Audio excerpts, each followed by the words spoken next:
Pascal, le doigt sur l'objectif du plan griffonné, redresse les yeux et se retrouve devant cet étang d'une bonne taille. Des grenouilles et des canards en guise d'accueil. L'étang, quoique grand, est couvert de nénuphars. De multiples insectes en tout genre s'amusent dessus, servant de repas aux poissons qui sautent régulièrement hors de l'eau, aux grenouilles et à quelques oiseaux échassiers. De nombreux arbres entourent de façon anarchique le plan d'eau. Pascal voit de l'autre côté de l'étang une barque et un ponton qui mène à une très jolie chaumière. De ce flanc de montagne, on peut voir le village tout en bas. Il prend quelques photos puis s'approche d'un pêcheur d'un âge avancé, très avancé même. Le pêcheur est plongé dans un livre sur les ovnis. L'homme lève les yeux par-dessus ses lunettes. C'est un homme approchant les 70 ans. Il porte une veste de chasseur, un bob kaki, un visage sec et des yeux verts sombres. Regardant l'étang, il médite. Vous vous êtes déjà posé la question de ce qu'il y a par-delà la surface visible? De tous les âges, on a toujours cru que la vie s'arrêtait juste à la limite des connaissances. Après, comme par hasard, il n'y aurait plus rien. Pascal, dubitatif, essaye d'envisager l'idée. Le vieil homme reprend. Bon, regardez le grand étang devant nous. Il peut cacher tant de choses insoupçonnables, énormes, comme les océans et leur profondeur insondée. Il pourrait y avoir des monstres marins, aussi gros que le village, tiens. Pascal se retourne face au village, perplexe. L'homme reprend avec encore plus de dynamisme encore. Mais le plus fort, c'est quand même l'espace-temps. Il n'y a jamais eu de début, il n'y aura jamais de fin. L'infini. Vous vous rendez compte? L'infini. Ça fait 70 ans que je suis impressionné par le temps. Et je vous assure, ça ne fait qu'empirer. J'illustre l'idée. Si vous avez un contenu, forcément, vous avez un contenant. Par exemple, les nénuphars appartiennent à l'étang, qui appartient à ce pré, qui appartient à cette région, qui a la France, la Terre, ce système solaire, etc., etc., etc. Ça ne vous viendrait pas à l'esprit un instant qu'un contenu n'est pas de contenant? Impossible. Et comme le temps est lié à l'espace, forcément le monde a toujours existé et existera toujours. Mais en mouvement, certes. Avec sa main, il décrit l'espace qui sépare les deux hommes. Et cet espace, ce vide entre nous, là, il a toujours existé. Et il sera là éternellement. C'est fou. C'est incroyable. À notre époque, les gens sont tournés vers le consommable et croient que tout est limité et jetable. S'ils avaient conscience un instant véritablement de l'infini, ils relativiseraient un peu tout, un peu plus leurs petits tracas, leurs petites envies éphémères. Pascal, dépassé par tous ces propos en cascade, prend un ton convaincu et ose interrompre l'homme. C'est fou, c'est vrai, je n'y avais pas pensé. Vous êtes monsieur Firmin. Mon prénom est Pascal et je fais un petit reportage sur les légendes du village. Firmin soulève son bob de chasseur sur le front, prend sa respiration et remet un verre à son hameçon. Vous allez à la pêche aux infos, quoi. Vous savez, nous sommes un petit village ancien, très ancien. Nous avons une histoire, c'est sûr, une culture aussi. Les Celtes ont régné pendant des millénaires ici. Vous écoutez quoi comme musique, jeune homme? Pascal, surpris par cette question importune. Jazz, classique... Firmin en regardant son bouchon. Vous êtes toujours aussi précis dans vos réponses? Pascal dubitatif. Pardon? Firmin soupolé. Comment peut-on aimer quelque chose en étant aussi vague, superficiel sur la description de sa passion? Ça, c'est le mal actuel. Tout est dans l'apparence, le blabla, mais au fond rien. Tout est dans la forme. Pascal avec énergie, cette fois-ci presque revendicatif. Moi j'aime Harry Connick Jr. pour son soft groove, Albinoni pour ce mélange de romantisme et de baroque, Karl Orff pour sa puissance, Radiohead pour sa profondeur. Firmin l'interrompt satisfait. Voilà, un peu plus de précision. C'est dans la précision que l'on se reconnaît. Faut vous pousser un peu, vous, pour avoir des résultats. Albinoni et Orff, on aime ça à votre âge? Marrant. De l'autre côté de l'étang, un pêcheur lutte âprement avec un poisson pour au final sortir une chaîne sur laquelle se trouve un bijou. Firmin moqueur. Ah, il est beau celui-ci, mon Antoine. Vu ce que tu attrapes, tu ferais mieux d'acheter un cherche-trésor électronique comme Justin que de faire les courses pour ta femme dans l'étang. Antoine, haussant les épaules. Couillon, c'est pas toi qui ferais des cadeaux à ta femme. Si ça se trouve, il est en or ce truc. Firmin, encore plus moqueur. C'est ça, t'es millionnaire. Se tournant vers Pascal, du toc sûrement. Les gens ne respectent plus rien. Ils jettent leur merde partout. Pascal reprend extrêmement concentré.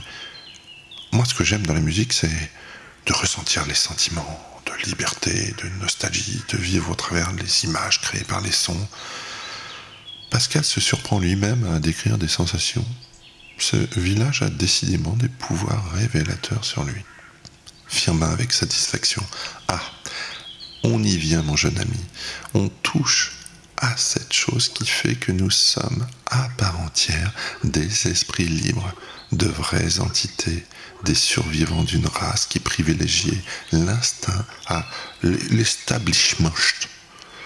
Comme ils disent, le raisonné a trop pris maintenant la place de ce même instinct. Il reprend plus calmement. Je dis ça, mais c'est vrai que c'est dur de lâcher prise. Le cartésien, le mental, est tellement plus sécurisant. Mais j'y travaille. Pascal un peu hébété. Ah, ok, je vais méditer ça. Firmin souriant amicalement. Chaque chose arrive en son temps. Tu vois, moi, malgré ma grande gueule, je ne fais qu'entre-apercevoir le chemin du ressenti, du vrai ressenti. Mais tu vois, mon instinct me dit que toi, il se pourrait que tu ailles beaucoup plus vite que moi. Tu es plein de ressources, même si tu en doutes, beaucoup. En regardant la flash qui dépasse de la poche de Pascal, il lui dit « Viens, je te paye un apéro à la maison, je vais te montrer des trucs. » Firmin fait une petite tape amicale à Pascal. Il ramasse l'outillage et se dirige vers la jolie petite chaumière. Tandis qu'au milieu des temps, de grosses bulles montent à la surface. À l'intérieur, la cuisine est faite tout en bois ancien naturel, du chêne probablement, tout comme les murs qui sont boisés sans vernis. L'odeur du bois se mélange à celle des plats, très ragoûtants, posés sur un poêle noir d'où sortent quelques flammes sauvages. Firmin présente succinctement sa compagne de 50 ans, Marguerite. Cette femme d'une soixantaine d'années, assez petite et fine, des cheveux courts argent, un regard bleu vif. Elle porte une blouse bleue. Ils se mettent hâtivement à table sous l'impulsion dynamique et autoritaire de Firmin affamé. Tu tombes bien, gars. Poussinette a fait ce midi mon plat préféré, celui du vendredi. Les bouchées à la reine. Tu vas pouvoir en profiter, c'est un vrai régal. Cette dame est une orfèvre de la cuisine. Il pose un baiser doux sur le front de sa compagne. Mais, auparavant, l'apéro. Tu vas me goûter cet hydromel fait par mon pote Paul. C'est un régal. Pascal regarde le breuvage, le saisit et le porte doucement à sa bouche. Il ferme les yeux et sent le liquide sucré et doux glisser doucement dans sa gorge. C'est un délice qui ne fait pas attendre l'effet alcoolisé. Un feu intérieur remonte très vite des poumons jusqu'au cerveau. Il n'avait jamais connu ivresse aussi spontanée. Pour un accro de l'ivresse comme lui, ce breuvage est l'efficacité même. L'inhibition disparaît rapidement et Pascal n'est plus très loin de laisser parler son cœur. Tellement il se sent bien et proche de ces gens, comme d'une façon spontanée là aussi. Avec eux, il y a comme un air de famille.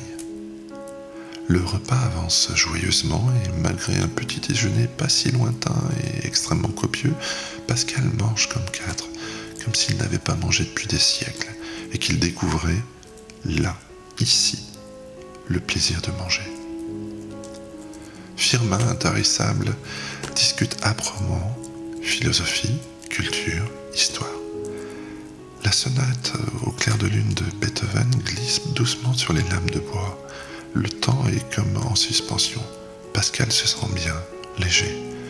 Ce moment de partage lui rappelle ce passé avec ses grands-parents maternels disparus depuis pas mal de temps maintenant. Tu vois Pascal, toi qui t'intéresses à notre histoire, ici, dans ce village, on a su l'entretenir ainsi que ses légendes. J'ai d'ailleurs contribué à écrire un livre sur le village.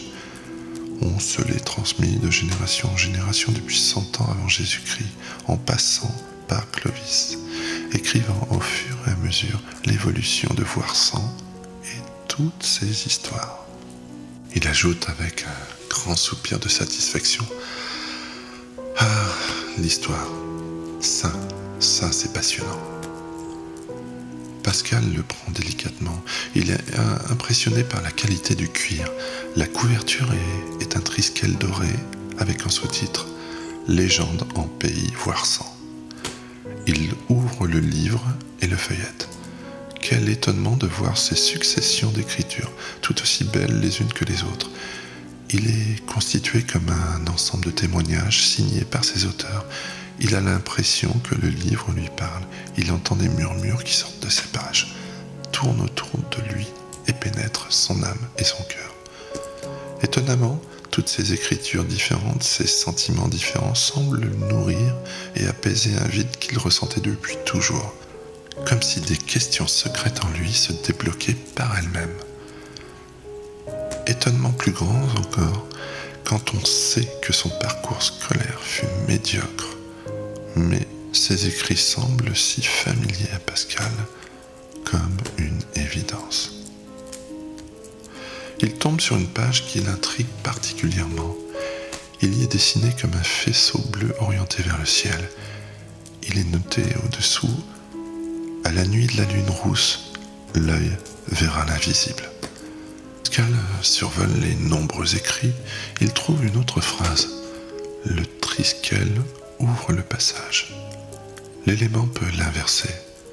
Le triskel le dévoile. Ou encore une autre. Les morts ne voient que ceux qui les voient. Ou bien même, la mort n'est qu'un passage. Elle n'est pas une finalité. Firmin, tout sourire, donne un coup de coude à Pascal en versant une gnôle de son cru. Passionnant, hein? Garde-le un moment. Il te sera utile, j'en suis sûr. À propos, tu dors où? Normalement à l'hôtel, mais ils t'ont pas ouvert, c'est con. Ça m'étonne pas.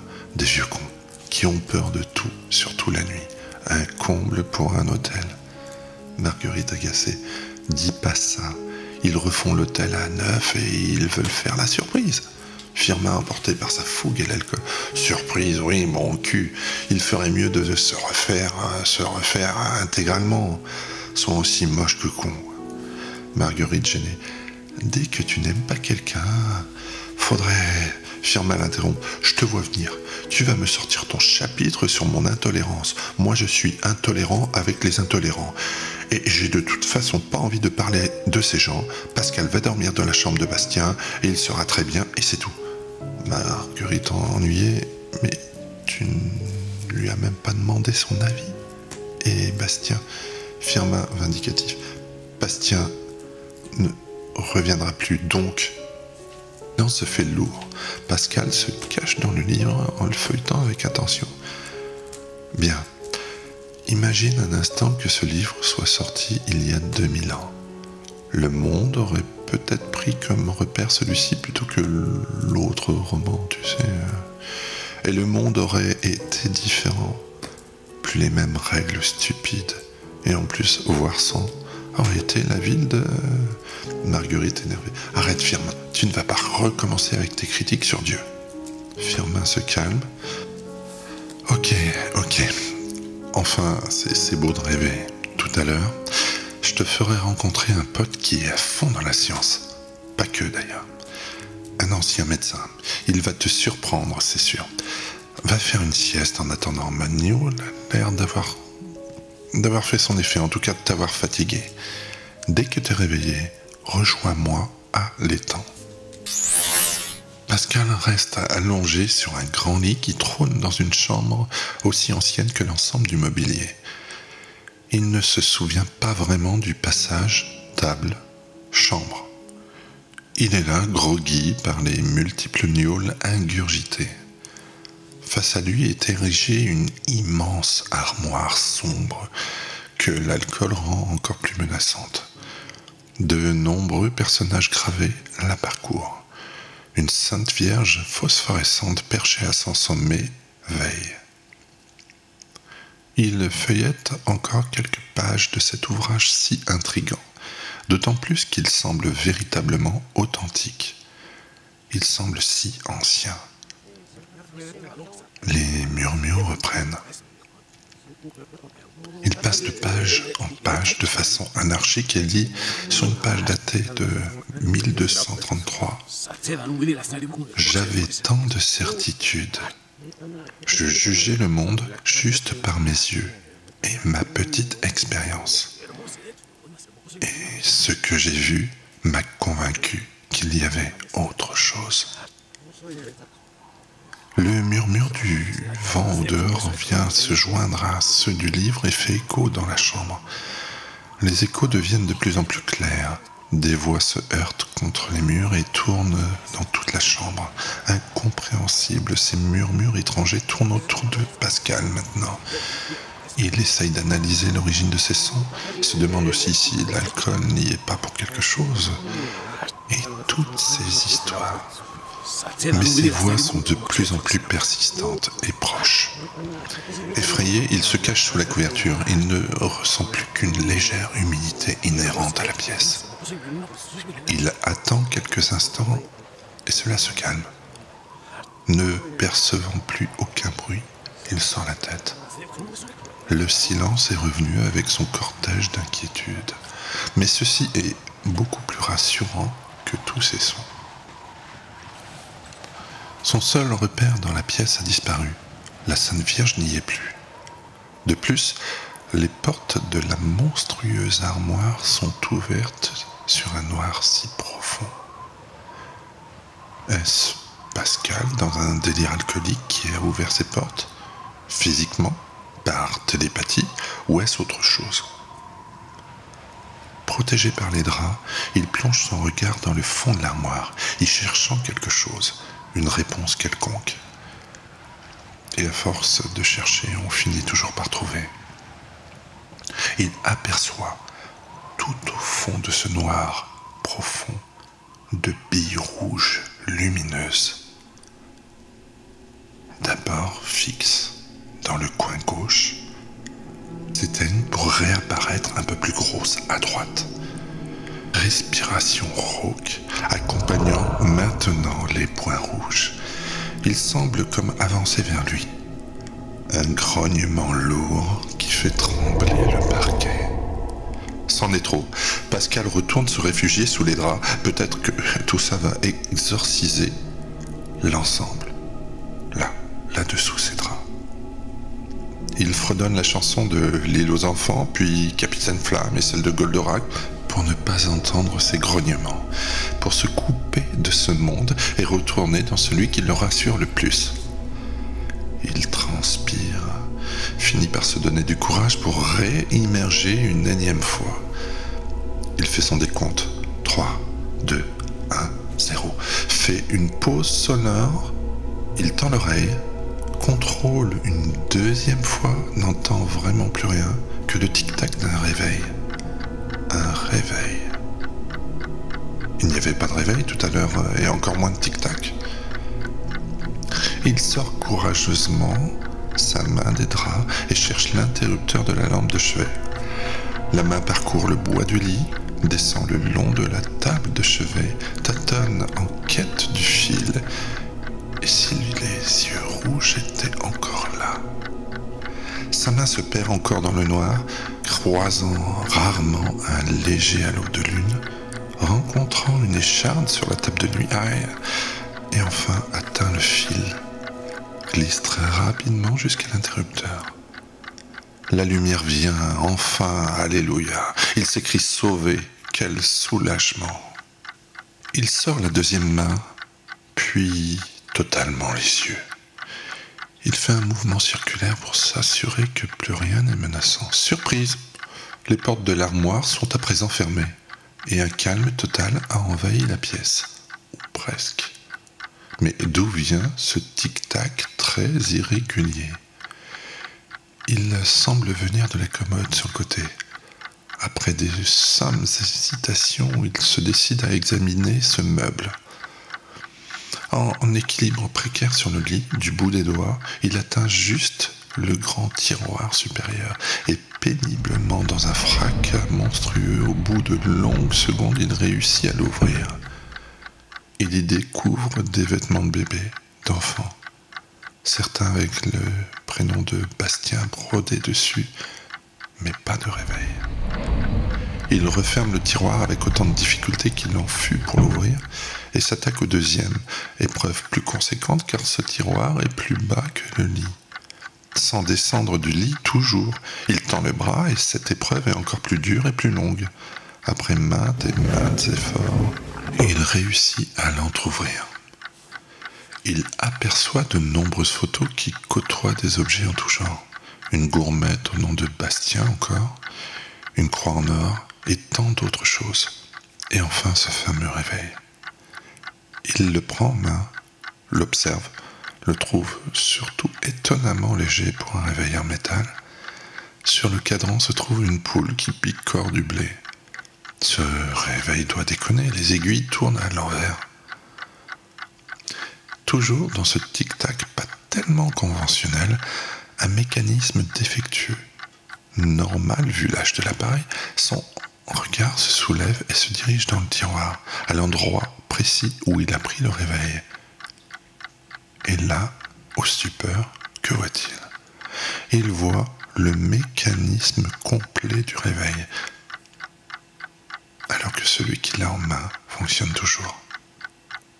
Pascal décide alors de vérifier l'envers, il le retourne et à sa grande stupéfaction, il est complètement vide de mécanisme. Et il fonctionne comme s'il avait un mécanisme. Là, il se dit « je vais arrêter l'alcool ». Il lit une inscription qui indique la date de fabrication et l'origine. 23/04/1971. Sa date de naissance. L'étonnement est d'autant plus fort que Pascal vraiment est né ce jour-là. Le tic-tac s'accélère et les aiguilles deviennent folles. Il jette le réveil dans le tiroir et avec une force herculéenne ferme le tiroir d'un seul coup. Le tic-tac s'arrête aussitôt. Il se recouche en un clin d'œil, éteint du même coup la lampe de chevet et reste prostré, le souffle retenu, pour se faire le plus discret possible. Cette fois-ci, si le calme est à son comble, à tel point tel qu'il en est étouffant, les minutes passent, plus rien ne bouge. Quoique, une faible lueur apparaît de dessous le lit, puis devient plus claire. La Sainte Vierge qui avait disparu réapparaît à gauche de la pièce, puis elle se déplace à droite, flotte dans les airs doucement, puis se précipite sur lui. Il tend le bras vers le bas du lit pour atteindre l'interrupteur de la lampe de chevet, quand des griffes s'enfoncent dans sa main, lui arrachant un cri terrifiant de douleur. Une voix d'homme mûr retentit. Il est chargé vraiment ? C'est une bombe à retardement. Je viens de lui placer un effet miroir pour casser le sort qu'il se trimballe depuis très longtemps. Firmin, le même effet que celui que tu avais appliqué à Marguerite, l'homme exactement le même. Firmin. C'est sûr que cette sorcière de Janice avait bien failli la tuer, ma Margot. L'homme. Ça fait 20 ans déjà, non? Firmin. C'est ça. La jalousie, qu'est-ce que ça ne fait pas faire? L'homme. Mes premiers pas de magie blanche ont bien aidé. Firmin.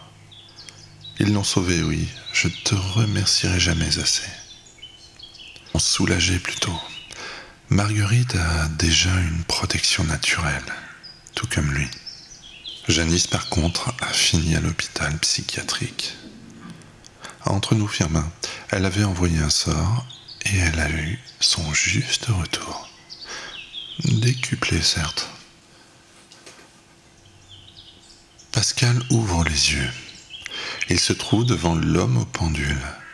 Il a une 50aine d'années, les cheveux gris longs, mal rasés, avec un pull, un jean troué et des lunettes au vert sombre. Ils sont dans une maison remplie de livres et d'affiches sur les ovnis, la mythologie, l'astronomie, des statuettes de différentes origines ainsi que des pierres de toutes sortes. Sur une petite tablette, sous une lampe de chevet, se trouve une photo de l'homme en jeune marié avec une très jolie femme. Une alliance se trouve sous la photo alors que l'homme porte la sienne. L'homme, avec un ton rassurant, s'adresse à Firmin. À part ça, il se porte tout à fait bien. Son aura est très forte, mais creusée au niveau de son plexus solaire. Avec ce médaillon pendulaire autour du cou, en quelques heures, ça va le débloquer. Il va être enfin lui. Pascal sort des vapes. Tiens, Dieu me parle. L'homme, ses mains sondant Pascal. Non, je ne suis pas Dieu, juste Paul. Firmin pose la main sur l'épaule de Pascal, rassurant. T'inquiète, mon gars. T'étais dans un état larvaire dans le lit. Impossible de te réveiller alors que tu avais passé 24 heures à dormir. Paul était le seul à pouvoir agir vite. Il était notre médecin avant de se consacrer aux sciences anciennes. Paul, rassurant, ne vous inquiétez pas, j'ai une 20aine d'années d'expérience en médecine. Classique, certes, mais j'ai vu très vite que votre cas n'était pas clinique, mais émotionnel, n'est-ce pas? Pascal, toujours aussi abasourdi. Je ne me souviens plus vraiment. Un réveil cassé qui marche, une Sainte Vierge qui vole, des yeux rouges qui grognent et des portes d'armoire qui s'ouvrent toutes seules. Firmin qui sourit. Et tout ça en seulement 24 heures. Elle te réussit bien, Magnol. Paul calmement. Je ne suis pas si sûr que l'Agnole soit la seule responsable. Il y a tant de choses qui nous échappent encore. Nos principaux problèmes, nos principaux maux ne sont pas forcément liés qu'à une faiblesse du corps. Un vent trop frais ou un aliment mal digéré, il y a tant de raisons extérieures qui peuvent en être responsables. Par exemple, dans votre maison de campagne, le parquet est pourri. Vous le changez, il pourrit de nouveau, en quelques mois. Vous le rechangez et encore le même problème. À un moment, vous devez forcément vous demander pourquoi. Et en cherchant bien, vous voyez qu'il y a une fuite dans le toit qui s'infiltre par les murs et inonde le parquet par temps de pluie. Firmin, tel un professeur moyen, le fond, je te disais, le fond. Les apparences sont souvent trompeuses. Paul le reprend. Tu ne sais pas si bien dire, Firmin. Toi aussi, sois humble avec tes connaissances et surtout tes certitudes. Firmin tique en haussant les épaules. Paul ajoute. Les mots sont les échos d'un mal dissimulé bien plus important. Pascal. C'est bien, c'est de qui? Paul sourit aux lèvres. De moi. En plus clair, les causes. On peut soulager une conséquence, mais on ne peut la guérir. Au contraire d'une cause. Firmin. Et tu en es où, Polo, dans tes investigations souterraines? Paul. J'avance. Ce village a toujours été sous une influence magnétique importante, certes, mais l'évolution du magnétisme sur le village, sur ces 5 dernières années, est énorme. Et je ne te parle même pas de ces 3 dernières semaines. Je suis sûr qu'il se trame quelque chose. D'ailleurs, demain, je vais aller voir le chêne. Là-bas, les effets sont véritablement cataclysmiques. Pascal, tout en se relevant du canapé, vous êtes spéléologue? Qu'est-ce qui se passe au juste? L'homme: non, pas du tout. Je suis sourcier. Et de par toutes mes recherches, j'ai découvert des choses intéressantes, étonnantes. Et plus j'avance, plus je découvre l'immensité et la complexité de ce monde. En ce qui concerne l'actu magnétique, le moteur de la planète est un système magnétique qui la sillonne de toutes parts. Nous sommes nous aussi magnétiques, avec notre fréquence propre qui régit inconsciemment notre vie sociale notamment et notre équilibre. Nous subissons toutes sortes d'influences magnétiques positives ou négatives. Elles ont leurs repères. Si l'on reste à leur contact régulièrement, notre équilibre mental et physique en est extrêmement bouleversé. Pascal dubitatif. Et Paul, en offrant un verre d'eau à Pascal, on sait que l'électronique perturbe notre système. Les téléphones portables, les micro-ondes, les ordinateurs, etc., etc. La nature, elle aussi, peut créer ces perturbations. Il faut savoir que c'est l'action des sources souterraines sur leurs canaux naturels qui développe ces fréquences, du magnétisme comme une bande magnétique vidéo ou sonore. Pascal interrogatif. Si je comprends bien, vous émettez l'hypothèse que ces actions mécaniques provoqueraient suffisamment d'effets pour reproduire des phénomènes de toutes sortes. Paul. Je ne maîtrise pas tous les paramètres en ce qui concerne mes recherches sur ces influences ou effets indus. Mais je pense que ces phénomènes peuvent développer chez nous des pouvoirs ou des maladies. Cela dépend de leur polarité et de leur force. Cette maison est polarisée positivement, ce qui fait que j'ai pu développer des compétences encore plus rapidement que j'aurais pu le faire sans cette influence. Mais il ne faut pas rêver. La plupart des lieux polarisés sont négatifs. J'ai un rendez-vous pour un puits, entre autres, dans 1 heure. Venez avec moi. Il se pourrait que tu y découvres des choses étonnantes. Cal boit son verre, regarde sa main et voit une grosse griffure cicatrisée. Sa surprise est forte. Depuis que je suis ici, des choses étonnantes se succèdent. J'en suis plus à une près. Et de plus, je suis venu pour ça, alors. À la lisière de cette immense forêt, une belle maison bourgeoise couverte de feuilles grimpantes de couleur rouge. Un cerisier, un pommier, un sol pleureur entourent une allée centrale en gravier rouge. Sur la grande étendue de pelouse se trouvent les 3 hommes et un couple d'une 40aine d'années. Paul avance sur l'herbe fraîche nu-pied, usant d'une baguette en cuivre en alternance avec un pendule en cuivre. Il leur parle continuellement dans des murmures inaudibles. Pascal et le couple restent médusés devant le curieux manège du sourcier, pendant qu'il trace avec le pied des lignes à chaque sursaut de baguette. La femme, une élégante blonde aux manières raffinées, s'adresse à Firmin discrètement. « Vous croyez vraiment que ce monsieur va trouver quelque chose? C'est, comment dirais-je, particulier comme pratique. » Firmin confiant. « Ne vous inquiétez pas, Madame de Patin. Ce n'est pas le premier puits qu'il trouvera. Et évidemment pas le dernier. Il a trouvé la plupart des puits des villages du coin. Et d'ailleurs, l'homme, les cheveux courts, bruns, peu importe la manière, Sophie, je pense qu'il y a du vrai quand même. De toute façon, on le veut ce puits, alors. » Sophie lui sourit. « Tu as raison, Marc. Mais c'est quand même intriguant comme truc. » Paul fait des tours et retours dans l'herbe. Lève la tête vers le ciel et dit « C'est fou. Chez vous, il y a tellement de lignes telluriques si resserrées que j'ai du mal à m'y retrouver. Sophie regarde son mari, puis Firmin et dit à Paul: « Et c'est bien ça ?» Paul répond: « Pour un puits, c'est parfait, oui. » Elle sourit un peu rassurée, même si ce manège ne la rassure pas toujours sur l'efficacité du procédé. Paul ajoute: « Mais pour y vivre, par contre... » Le couple se regarde étrangement. La baguette se retourne violemment vers le sol. Il tape du pied et trace une croix. Ressort son pendule, lui parle de nouveau. Pascal: Firmin, qu'est-ce qu'il fait maintenant? Firmin: il cherche la profondeur. En général, il fait une prévision à 50 cm près.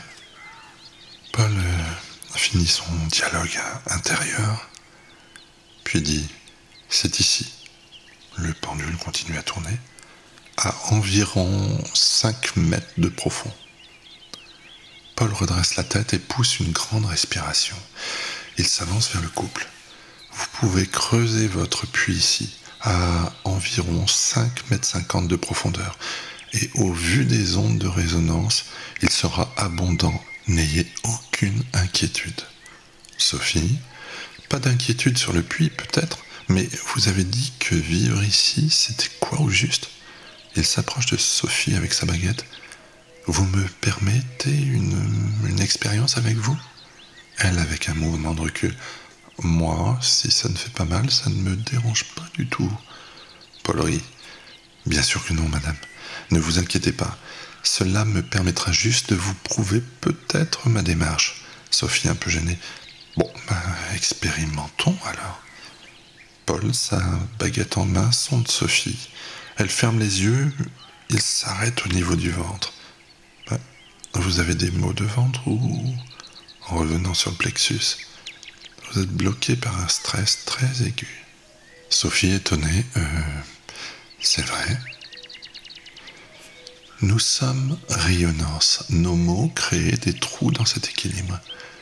Il se rapproche de la tête. D'ailleurs, votre aura est vraiment décalée de façon anormale. Je détecte une différence de potentiel dans votre enveloppe magnétique, ce qui m'indique de sérieux problèmes. La femme: et vous pouvez guérir? Paul: non, pas vraiment. Mais je peux assainir votre environnement de vie. Et cette maison est sûrement extrêmement polluée au niveau des ondes. Toutes les lignes captées ici mènent à la maison. Vous êtes que tous les deux dans cette maison? Sophie regarde son mari. Non. Paul décide de sonder l'ensemble de la maison. Il fait le tour de la maison, guidé par sa baguette, suivi par ses 4 témoins, faisant toujours ses marques au sol, puis entre dans cette grande bâtisse, traverse un long couloir et arrive dans l'arrière-cuisine. Paul, se tenant la tête en grimaçant: oh, votre arrière-cuisine est vraiment polluée. Elle est traversée par un champ magnétique très, très, très important. C'est vraiment inquiétant. Le couple se regarde. Qu'entendez-vous par là? Paul regarde Sophie. C'est vous qui faites la cuisine? Elle répond: naturellement, oui, pourquoi? Et vous n'avez pas de maux de tête ou vertige au bout d'un moment? Elle répond: disons que c'est vrai que souvent, après avoir travaillé longtemps en cuisine, j'ai comme des vertiges. Elle regarde son mari. C'est vrai ça, j'ai toujours associé ça à mon régime. Paul: cela ne m'étonne pas. Vous emmagasinez pendant toute la matinée et, arrivé l'après-midi, votre résistance est touchée et votre équilibre magnétique d'autant plus. Il lève la tête vers le plafond. Et au-dessus, quelles sont les pièces? J'espère que ce ne sont pas des chambres. À ce moment-là, un silence s'installe. Le couple ne répond pas. Disons que c'est la chambre de notre fille. Elle est malade depuis... Sophie l'interrompt. Depuis que nous sommes là. Cela fait 2 ans et son état ne fait qu'empirer depuis 2 mois. Marc reprend. On a été voir Les plus grands professeurs de Paris, Lyon, Genève, des psychologues, des guérisseurs, mais ils n'ont jamais rien trouvé, rien fait. Elle, avec un ton désabusé ironique, on a même vu le prêtre ici qui a fait un pseudo-exorcisme, mais l'état s'est toujours aggravé. Notre petite fille est sous traitement en ce moment et ça la calme quand même. Elle dort un peu. Ils décident alors tous ensemble de s'engager dans la montée de ces grands escaliers, couverts de portraits sur toute la montée. Elle les regarde un par un avec attention. Ils semblent être posés par époque, du plus au moins ancien. Arrivée à l'avant-dernier tableau, elle dit « Ce sont les aïeux de mon mari, et celui-ci représente le précédent propriétaire, le grand-père de mon mari dont il a hérité il y a 2 ans. » Firmin regarde le mari et lui tapote le dos. « Je l'ai bien connu, l'Auguste. On était dans la même école et on a fait pas mal de sorties ensemble dans les années 60. On a eu notre période BAB aussi. On s'est perdu un peu lorsqu'il est parti sur Lyon. » Marc, surpris. « Vous ne l'aviez pas revu depuis ? Pourtant, il était revenu depuis 10 ans à la mort de mon arrière-grand-mère. Il avait repris la maison et y vivait un peu cloîtré, certes. » Sophie reprend. « En ermite, tu veux dire ? Il ne sortait plus de sa chambre, celle de Catherine. Il écrivait jour et nuit, des écrits que l'on n'a jamais retrouvés d'ailleurs. Sa maîtresse de maison, Églantine, disait qu'elle l'entendait parler tout seul. Disait qu'il était imprégné par la maison, qu'elle l'inspirait comme jamais il ne l'avait été. » Sophie en apartait. Il était écrivain, que cette maison lui racontait son histoire depuis son origine et qu'il était hors de question de ne pas profiter de ce don. L'homme reprend. C'est vrai que la fin de sa vie fut particulière. Les rares fois où on a essayé de le joindre, ou même de venir, il restait dans sa chambre à écrire, s'excusant certes, et nous disant que l'on comprendrait un jour. On attend toujours ce jour. Firmin, ennuyé et intrigué. « Ah merde! Si un jour vous trouvez ces écrits, ils pourraient peut-être être intégrés au livre du village, qui sait ?» Marc sourit tristement. « Bien sûr. Que tout ça ne soit pas fait pour rien. Un dernier hommage à mon grand-père. » Sophie poursuit. « Je demanderai encore une fois à Églantine, son ancienne maîtresse de maison. Elle le connaissait tellement bien. Je lui demanderai si elle n'a pas une idée de l'endroit où pourraient se trouver ces écrits. » Ils sont tous en haut de l'escalier où domine le plus grand des portraits. Un homme en toge, le regard dur, un visage émacié, des yeux bleus acier. Il tient dans sa main un bâton orné de plusieurs cristaux. Si le fondateur de cette maison, l'arrière-grand-père de Marc, il y a plus de 1000 ans. C'est très fantasque et se faisait appeler Étermo. Il régnait sur la région entière à l'époque, le plus vieil ancêtre connu de Marc. Son passé controversé, avec ses légendes sur sa puissance druidique ou sorcellerie, je ne me souviens plus. Il me fait froid dans le dos, ce type. Quand je monte dans la chambre, je ne le regarde jamais. Cal demande à Sophie. Vous êtes superbement renseigné sur l'histoire des aïeux de votre mari. Regarde son mari avec un sourire. Normal, je suis prof d'histoire, et les histoires petites comme grandes m'ont toujours passionné. Si un jour vous pouviez me montrer ce fameux livre, je vous en saurais gré. Firmin acquiesce avec un mouvement de tête. Marc a eu des ancêtres qui l'estiment encombrant. Marc en haussant les épaules. C'est vrai que je ne suis jamais senti à l'aise avec leurs histoires de druides, de magie, de celtes. La petite expédition traverse un long couloir et arrive devant la chambre de la jeune fille. Tous se regardent. Paul, qui n'a pas laissé pour autant tomber son pendule, se laisse guider par lui. Cette maison, excusez-moi de vous le dire, mais elle est plombée. Elle mérite un assainissement total, et encore que je ne suis pas sûr que ça suffise. L'inquiétude du couple ne fait qu'enfler, et la respiration rauque qui résonne de l'autre côté de cette porte n'est pas faite pour rassurer l'ensemble de la troupe. Avec beaucoup d'hésitation, la femme pousse la porte. Ils y découvrent une chambre comme dévastée par un ouragan ou des ouragans. Sur le sol sont jonchés des poupées, des livres, un écran d'ordinateur brisé, une armoire renversée. Un micro-apocalypse est passé par là, n'épargnant rien au passage. Tout le monde est impressionné et sans voix. Tandis que le pendule s'affole, Paul semble comme excité. On est vraiment sur le nœud ici. Quelle énergie, c'est fou, j'ai jamais senti ça. Un vrai volcan magnétique. Tout le monde, éberlué, regarde comme tiré par son pendule et se met au-dessus du lit. Ici, c'est de la folie. Je me demande même si je ne vais pas vomir.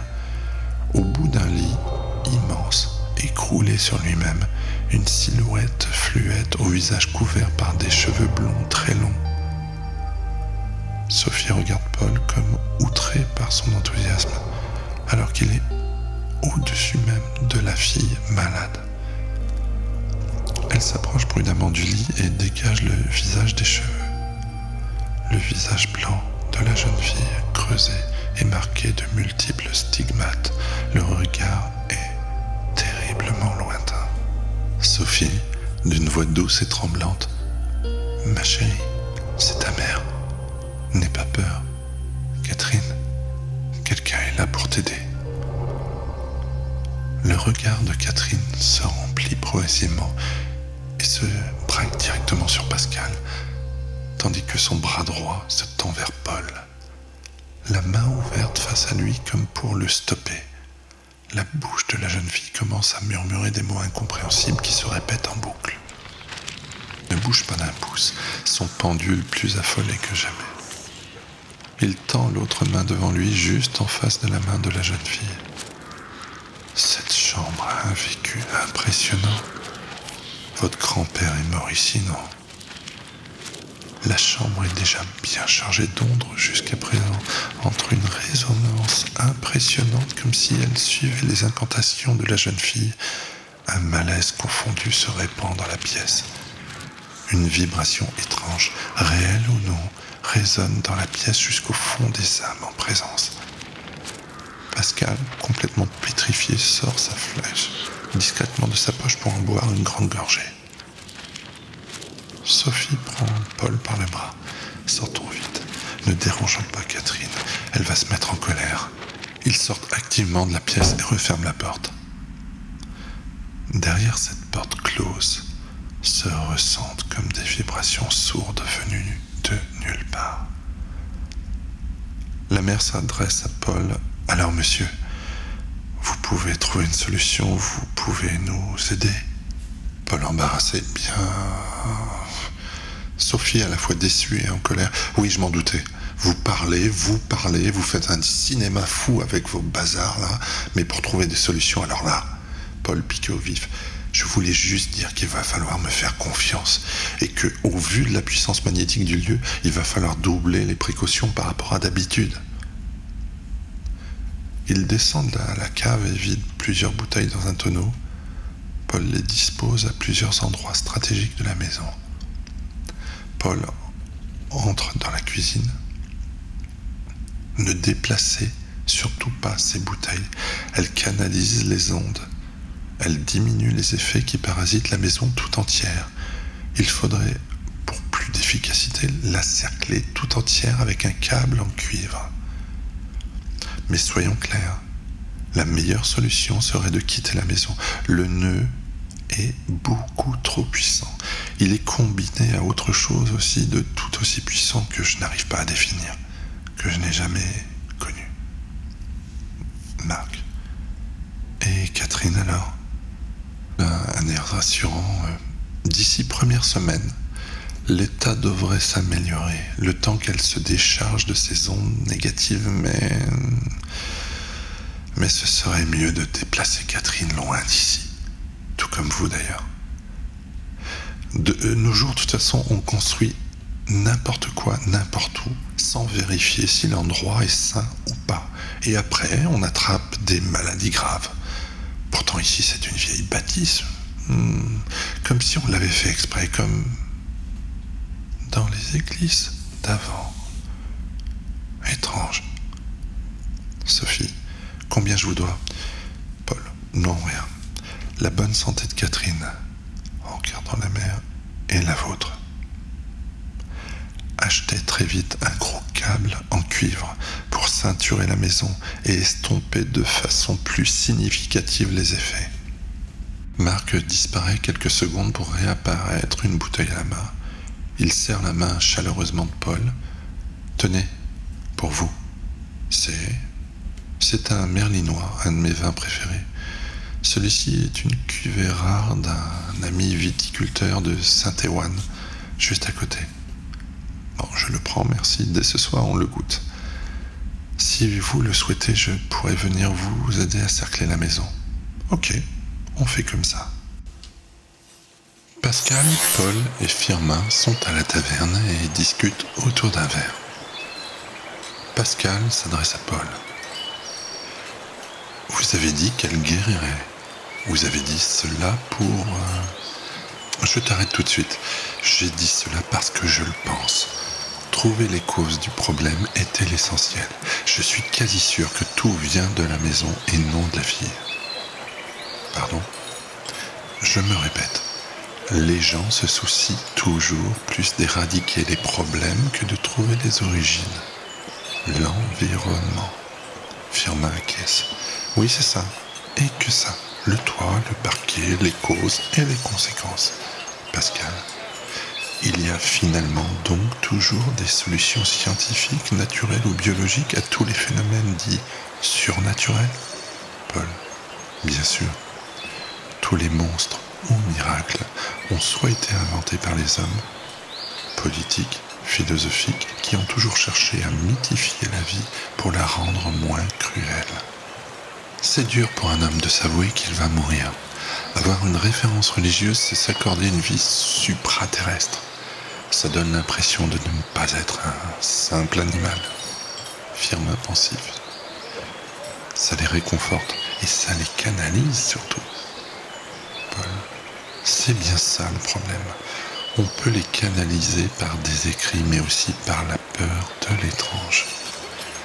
Nos peurs et notre imagination nous ont conduits à créer des êtres et des mondes supérieurs. Et la morale nous a conduits à symboliser le mal ou le bien. Pascal intervient. J'y repense. Pourquoi, Paul, vous avez demandé tout à l'heure si le grand-père était mort dans la chambre?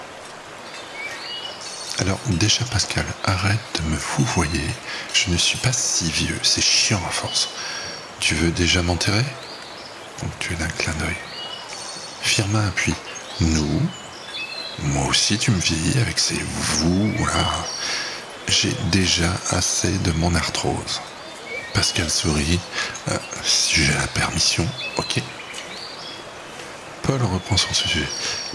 Quant à cette question, je t'expliquerai mieux ça plus tard. Mais sache juste qu'un mort laisse un impact magnétique à l'endroit d'où il s'en va. Et je suis persuadé que cet impact est aussi un récipient de sa mémoire que l'on peut consulter dans certaines circonstances que je n'arrive pas encore totalement à saisir, mais je cherche. Pascal interloqué. Vous pensez que la jeune fille pourrait être possédée? Non. Mais qu'elle soit directement touchée, réceptive à des éléments du passé, oui. Que ça l'influence dans son état, c'est certain. Barbara s'approche d'eux avec un sourire qui ne laisse pas indifférent. Surtout Pascal, tout ramolli à sa seule vue. Elle adresse un regard à Pascal qui, en baissant les yeux, aperçoit une rose rouge sur sa poitrine.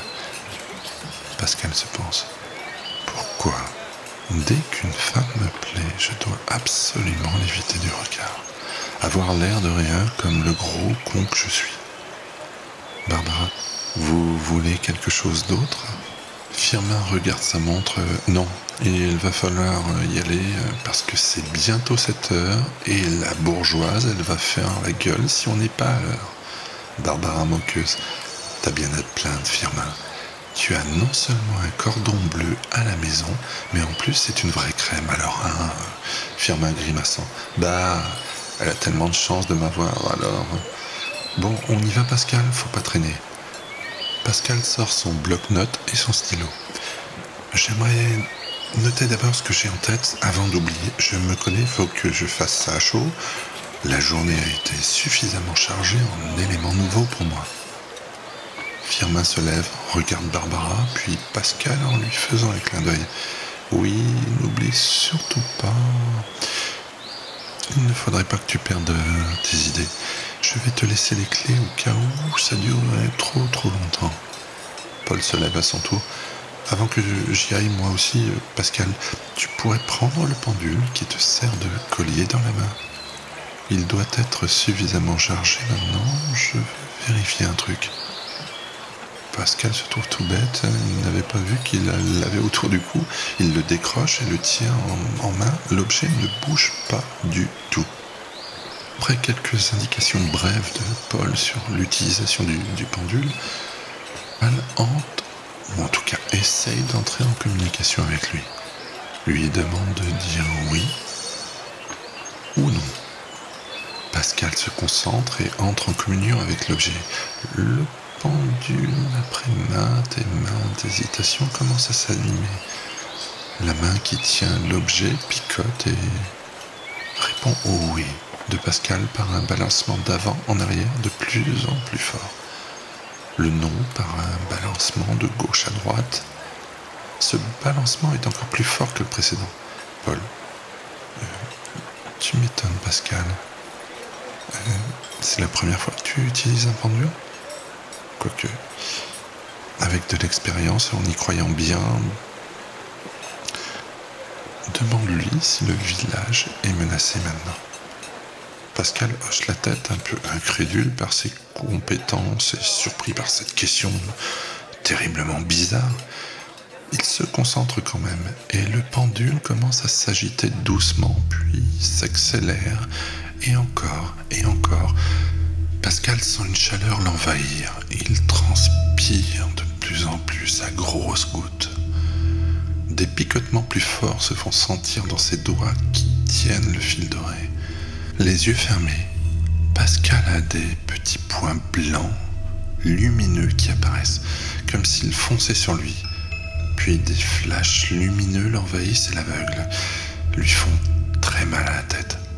Ces flashs se multiplient pendant que le pendule fou tourne tellement vite qu'on ne peut l'apercevoir, laissant perplexe Paul. Pascal discerne dans ces flashs un homme qui dit son nom. Il ne le reconnaît pas, puis, dans un ultime flash, l'homme lui dit « Pascal, donne-moi ta vie ». Il reconnaît Ethermo, l'ancêtre des deux patins. Le pendule se fige, dressé en l'air droit devant Pascal, dans la direction de l'église, puis part comme un coup de fusil et vient se planter dans un lampadaire en bois, cassant au passage la tasse d'un client. Les trois hommes restent figés sur place. Paul, interloqué. « Tu as déjà fait ça ?»« Jamais ? Mais tu as déjà utilisé un pendule ?»« Non, pas du tout. Je ne sais pas si c'est mon traitement, mais tu sembles débloqué là, totalement débloqué. » Pascal, bizarrement, je t'avoue que je me sens plus libre là. Les idées sont plus claires, la vue plus large. J'ai jamais eu ces sensations. C'est comme si tout était naturel, spontané, sans peur. Paul le regarde avec toujours cet étonnement et lui dit « Tu sais, on t'avait mis un bouchon. Je l'ai juste enlevé. Et ce collier a aspiré tout ce qui était fait contre toi. Maintenant, tu as le plein pouvoir de tout ce que tu avais jusqu'à présent. » Paul va récupérer le pendule, le regarde avec soin, fait des essais, hoche la tête et revient vers Pascal et lui tend l'objet. Prends-le. Entraîne-toi avec. J'en ai d'autres et celui-ci me répond plus, alors... Merci, Paul. Mais tu es sûr ? C'est sûrement un accident ce qui s'est passé, la chance du débutant. Paul prend sa main, pose le pendule dans sa main, en serre avec les deux siennes et lui dit garde-le, serre-le dans ta main autant que tu le peux pour l'imprégner de toi. Et je pense que très vite tu n'en auras plus besoin. Tu as le même pouvoir que Catherine. Pascal, étonné, quoi, qu'est-ce que tu veux dire par là ? Dans un regard un peu absent, Paul lui répond juste. Dépêche-toi de te reconnaître. Quelque chose me dit qu'on aura vite besoin de toi, avec tes pleins pouvoirs. Je dois y aller, on se retrouve demain. Mais je suis sûr que tu devrais être sensible à ce pendule. Ça va être un guide pour toi autant que tu seras un guide pour lui. Tandis que Barbara est repartie servir ses clients, Pascal réajuste ses lunettes de vue. Il commence à noter rapidement ses premiers sentiments sur ce village. Tout ce qu'il a vu depuis hier, les images et les sons passent devant ses yeux et résonnent dans sa tête. Pendant qu'il note frénétiquement, ses pensées sont interférées par cette silhouette qui bouge autour de lui, le parfum de la belle qui s'est déposé sur ses vêtements n'arrangeant pas les choses. Le soleil se couche doucement derrière le clocher, là-bas. Pascal s'est commandé un sandwich à l'ancienne, où concombre, jambon, fromage, sauce maison font de ce sandwich un mets de choix. Le tout accompagné d'un vin blanc moelleux de la région, d'un fruité et d'un arôme plein de délicatesse. Il est maintenant 11 heures du soir. Les écrits ont été extrêmement fructueux, les questionnements bien plus. Barbara s'approche de Pascal pour lui indiquer la fermeture de la taverne. Elle se penche sur lui. On va fermer. J'espère que je ne vous coupe pas dans votre élan. Pascal, un peu surpris et toujours aussi troublé. Non, vous savez, j'ai à peu près mis tout ce que j'avais à mettre pour l'instant, mais vous pourriez peut-être m'aider à trouver d'autres inspirations. Barbara sourit. Je connais bien plusieurs histoires. Je vous laisse sur ce coin de table le temps que je finisse de ranger. Après, je vous raconterai de nombreuses histoires le temps que vous me raccompagnez. Barbara retourne finir les derniers rangements pendant que Pascal, étonné par cette proposition inattendue, si frontale pour lui. D'ailleurs, serait-il en train de se débrider, là aussi? Laisserait-il enfin un naturel, son naturel, inconnu jusqu'à présent, prendre le dessus? Pascal et Barbara sont dans la rue. Ils marchent lentement dans les rues sombres, maculées de pétales d'arbres fruitiers. Elle fait des gestes dans tous les sens en expliquant différentes choses à Pascal qui ne cesse d'être en admiration devant elle. Barbara a autant de désir pour lui qu'il en a pour elle, mais son tempérament lui permet d'assumer ouvertement plus les choses que cet homme en perpétuel doute. Elle se languit de pouvoir se perdre dans ses bras, mais elle estime faire suffisamment de pas vers lui. Il doit faire le saut ultime pour l'avoir, c'est une question de principe. Un baiser, ce n'est rien, se pense-t-elle. Mais c'est bien le problème pour cet homme qui sacralise tant ce geste. Pour lui, c'est tout. D'une certaine façon, c'est même plus que faire l'amour. Il a loupé tellement d'histoires pour n'avoir pas fait cet ultime pas. Ils finissent par arriver devant chez elle. Elle se tient contre le portail, les yeux fixés dans les yeux de Pascal. Ses lèvres gourmandes sont tendues vers lui. À lui d'en faire ce qu'il en voudra. Ou plutôt ce qu'il pourra. Et c'est ce qu'il fait. Il pose un gentil baiser sur chaque joue, esquivant soigneusement les lèvres de la belle, pourtant si rougie par le désir. Barbara, un peu dégoûtée, frustrée, voire humiliée. « Bien. Je te remercie de m'avoir accompagné et j'espère t'avoir donné plein de tuyaux supplémentaires, faute de mieux. Mes compétences s'arrêtent là. » Pascal, naïf, lui répond « Bien au contraire, tu m'as éclairci pas mal d'autres points. Il faut que je fasse le tri maintenant. » Pascal a depuis quelque temps des démangeaisons importantes qui lui rongent la main. Il jette un œil sur cette main, et horreur, il voit qu'elle porte de nouveau les traces des griffes de la veille. Elle l'embrasse à son tour sur le front et lui dit « Protection. Tiens, pour que tu penses à moi cette nuit, prends ce triskel, il te protégera. Tu me le rendras demain sans faute. » Pascal s'éloigne encore tremblant de l'effet que lui produit Barbara. Elle ouvre la porte de la maison pour faire sortir un labrador sable. L'animal lui fait une phénoménale fête qu'elle attise encore plus en tapant des mains. Pascal avance dans des ruelles sombres et un malaise immense lui fait accélérer le pas. Il se sent épié par ces statues au sommet des toits. Des ombres semblent le suivre et se cacher dans chaque coin de rue, dans chaque recoin sombre, prête à surgir à tout moment. Au détour d'une ruelle, il se trouve nez à nez avec un homme. Il a une très grande stature et est vêtu d'une grande cape rouge qui laisse entreapercevoir sous sa capuche de longs cheveux blonds. Il reste immobile, les yeux fixés sur Pascal. Pascal ne sait plus vraiment s'il rêve ou s'il est réveillé. Ils sont là, figés comme spectateurs l'un de l'autre. Le regard bleuté et vide de l'homme pétrifie Pascal. Des formes bougent tout autour de lui, cachées dans les haies, les arbres. Une grande et belle chouette au plumage rouge vient frôler la tête de Pascal, venant casser ce moment très étrange. Il la suit des yeux jusqu'au moment où elle vient se poser sur une statue. Il se retourne vers l'homme qui n'est plus là. Mais une ombre monstrueuse aux yeux rouges apparaît au coin de la rue derrière lui.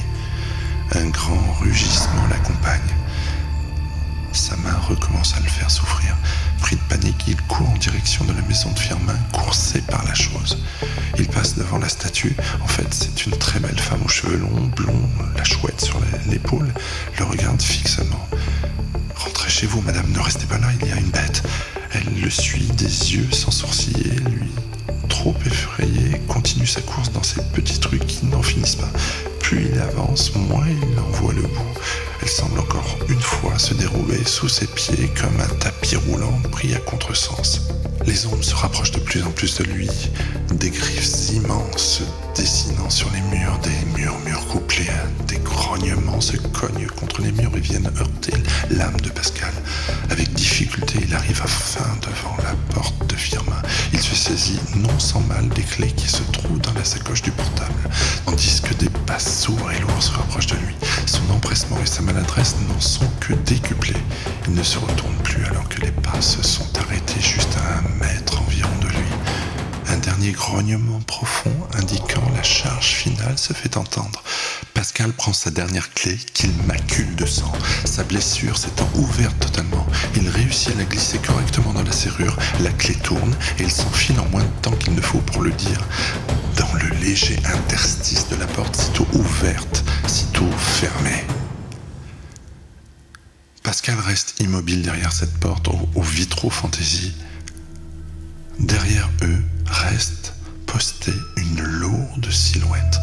Le tempo cardiaque de Pascal était déjà très élevé. Il s'accélère encore lorsqu'il réalise que l'immonde bête pourrait autant dévaster la porte que les vitraux. Son cœur bat si fort qu'il craint que la chose l'entende aussi, et se sent sur le sol qui doit aiguiser encore plus la faim de la bête. Le bijou de Barbara est maintenant rouge de sang tellement il le serre fort dans ses mains. Il est prêt à croire à tout dès lors que ce cauchemar s'arrêtera.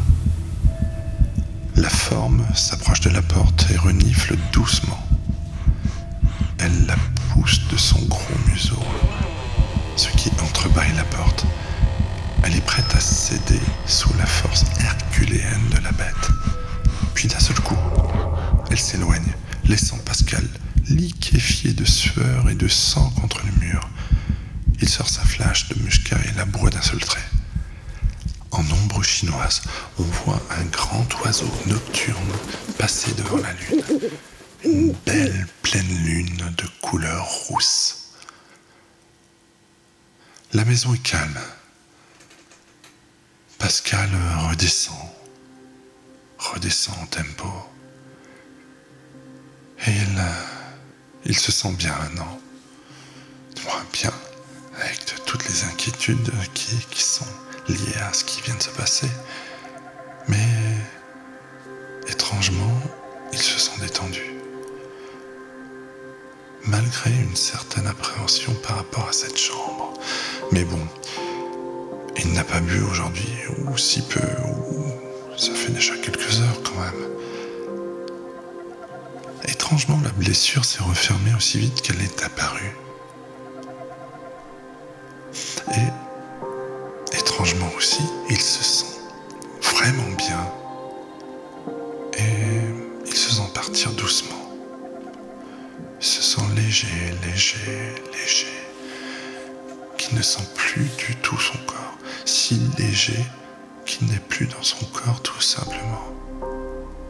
Il est au-dessus de son corps et il se voit dormir paisiblement, recroquevillé sur lui-même comme un bébé, alors que sa conscience, là, est bien au-dessus de lui, désincarnée. Il ne sait pas s'il doit avoir peur ou s'il doit être rassuré, mais il est au-dessus. Et cette sensation est finalement très agréable. Il regarde ce corps en sommeil et s'aperçoit avec horreur que certaines choses indéfinissables comme des vapeurs, des fumées, une sorte de lui, d'autres entrent, d'autres encore dansent et tournent autour, le caressent, le scrutent, elles s'infiltrent en lui par la bouche, le nez, les oreilles. Il est horrifié de voir son enveloppe sans défense se faire visiter comme ça. Cette seule vision le projette dans ce corps inanimé instantanément. Il se rappelle de l'époque où il faisait du sport encore, du tennis plus particulièrement, quand épuisé par un échange extrêmement difficile, il devait se concentrer sur sa respiration. Il s'applique à respirer doucement, profondément, à se vider la tête, et tranquillement, au bout d'une vingtaine de secondes, la fatigue l'envoie de nouveau dans le pays des songes. Calme s'est enfin rétabli. Il dort. Le bijou de Barbara dans sa main près de son cœur, quelques petits rayons de lune arrivent à briser le noir profond créé par des volets massifs en bois de chêne. La Sainte Vierge veille toujours de sa lumière phosphorescente. Le silence règne. Il est tellement plein qu'il en est quelque part inquiétant. Quand soudainement, des petits craquements se font entendre dans le coin gauche de la chambre vers la commode. Puis il recommence avec plus de force. Pascal ne tarde pas à se réveiller alors qu'ils se reproduisent de façon plus régulière maintenant. Venu, il n'ose toujours pas ouvrir les yeux de peur de tomber face à encore une autre monstruosité quelconque. Sa dernière expérience dans cette chambre ne l'ayant pas vraiment satisfaite. Dans un dernier éclat de verre, puisant le courage au plus profond de lui, il se dresse d'un bond sur son lit. Il regarde autour de lui et voit un homme au pied de son lit. Pascal ne le reconnaît pas du tout, en tout cas pas tout de suite. Un homme qu'il n'avait vu qu'en photo. L'homme s'adresse à lui d'une voix lointaine. N'aie pas peur. Les morts ne peuvent rien contre toi, ce n'est qu'une illusion. Sache aussi que la mort n'existe pas. Nous sommes un tout, toi et moi. Je peux te voir tout comme tu le pourrais si tu te faisais suffisamment confiance. Fais confiance à tes ressentis. Je n'ai pas tellement pris soin de toi dans le passé, mais je veille sur toi maintenant. Sache que Seuls les voyants ont peur du noir. Tu as les clés, mon fils. Les portes du placard s'ouvrent violemment et l'homme disparaît dans un tourbillon de folie, suivi de Pascal qui glisse sur des rails tortueux, comme dans une chenille de fête foraine si rapide, dans un tunnel rugueux rouge qui débouche sur une lumière aveuglante. Apparaît un médecin, son sourire, puis un crâne entre ses mains. Tout s'enchaîne ensuite dans des entrailles de la terre qui débouchent sur des torrents d'eau qui sortent de l'œil d'un homme vêtu d'une cape rouge brandissant un sceptre lumineux. Autour de l'homme, des hordes d'adeptes en toge. L'océan en furie est brisé par les éclairs d'un ciel en feu, des étoiles scintillent à l'infini sur la crinière étincelante de Liliane.